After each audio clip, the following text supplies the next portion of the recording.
Hi guys, I'm Melanie Curtis.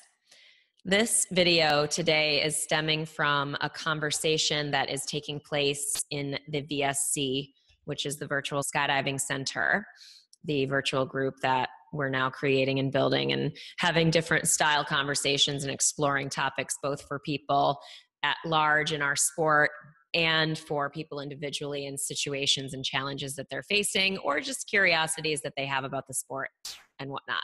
So what we're talking about today is when stuff happens. And by stuff, I mean incidents, like when someone gets hurt on the drop zone or when someone dies or goes in. And this is like the worst of our sport for sure, when we lose people that we love. So what I want to address today, because there's so much we can talk about, certainly in regards to this topic. But what I want to address today is what to do when that happens.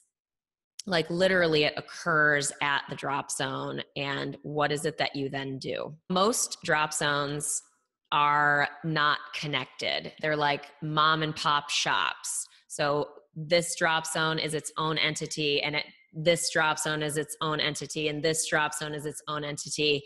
And so there's typically not a lot of crossover in terms of how things are handled, what the internal procedure is and the external procedure is inside those smaller sections of community, of our skydiving community. So the reason I bring that up is that it behooves us to ask at our home drop zone, what is the procedure? What is the protocol with both the drop zone and the community when stuff goes down? And the reason I suggest and encourage this is because we want to be prepared for when this stuff happens and not feel like we're running around and causing sort of additional problems or anxiety or stress or high, unhelpful energy when that stuff occurs, that we actually feel ready. It's sort of like preparing for your emergency procedures, where we do that. We get in the hanging harness, we pull our handles, we do it in the airplane, we do it on the ground, we do it at safety day, we do it often. Now, I'm not saying that you need to ask every single time you go to the drop zone and review this procedure, but I am saying that you should know it.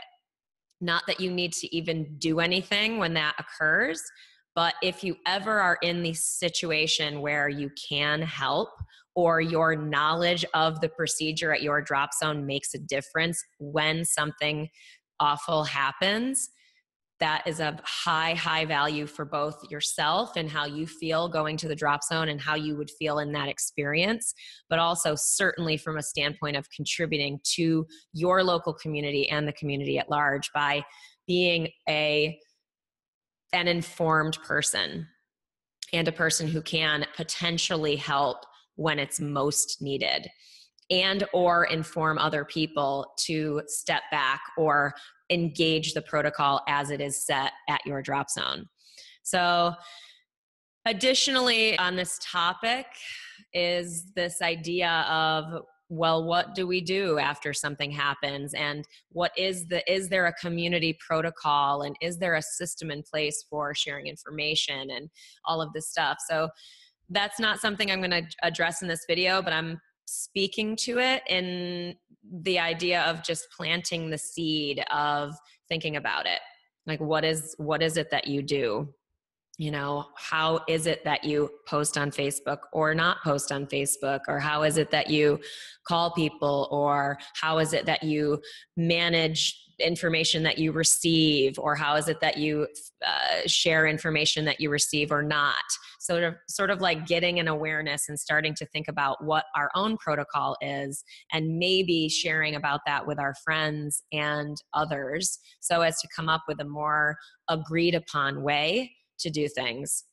Now, I'm not saying that everyone needs to agree either. I really am not, because everybody has their own way of approaching things, and there are lots of ways to skin cats, as it were.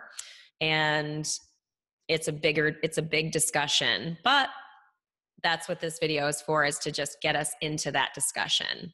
So this is a little heavier, but part of our sport that is worth really being conscious of and being prepared for, because all in all, I feel like when we are prepared in this way, and for the stuff that is just really not good, the stuff that we really obviously never want to experience, that being sort of prepared for that stuff actually will make our enjoyment of the sport and our ability and to show up positively in the community and light and of service, like all of those positive things that we can bring to the sport and the community, having the discussions, or just even making sure it's in our brain and thinking about it, that really makes a positive difference for how much fun we can have too, and how safe, of course, that we are being as well. So I hope this helps you guys. Any questions on the VSC, if you want to join us, let me know. Drop me a line. I'll put my email in the video. And yeah, thanks a lot.